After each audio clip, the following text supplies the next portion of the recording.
کہ دروازے بند ہیں، بہت مشکل ہے میری آواز کسی مقام تک جائے، میں سمجھتا ہوں، لیکن جب زلیخا نے دروازے بند کیے تو اللہ کے پیغمبر حضرت یوسف علیہ السلام دروازوں کی طرف دوڑے، حالانکہ یقین تھا کہ یہ بند ہے، کھولنا نہ کھولنا اس میرے مالک کے ہاتھ میں ہے، میں نے دوڑ لگائی ہے دروازوں کی طرف کہ میری بات سمجھیں۔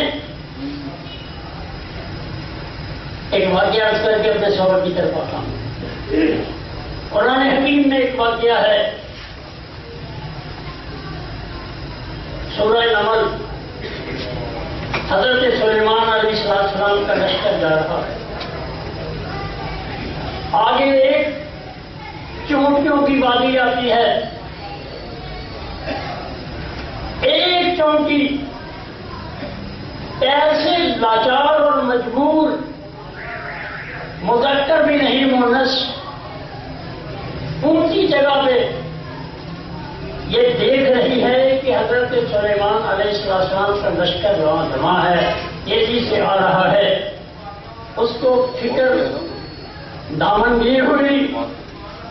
اس کا کلیجہ پھٹنے کو آیا، ارے میری قوم، میری برادری،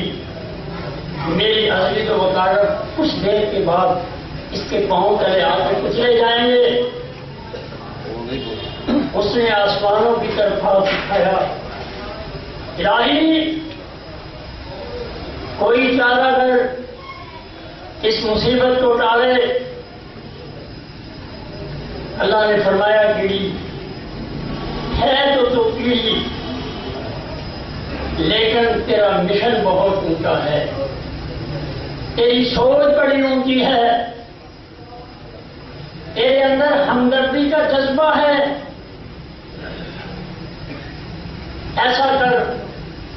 تم آواز دے اپنی قوم کو۔ اس نے کہا میری آواز تو بہت کم ہے،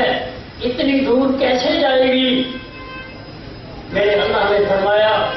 تیری آواز کمزور ہے، تیرا مقصد بڑا بلند ہے، تم آواز دے، میں قیامت کی دیواروں تک میں محمد کا کلام قرآن بنا کے دنیا کے سامنے پیش کر دوں گا۔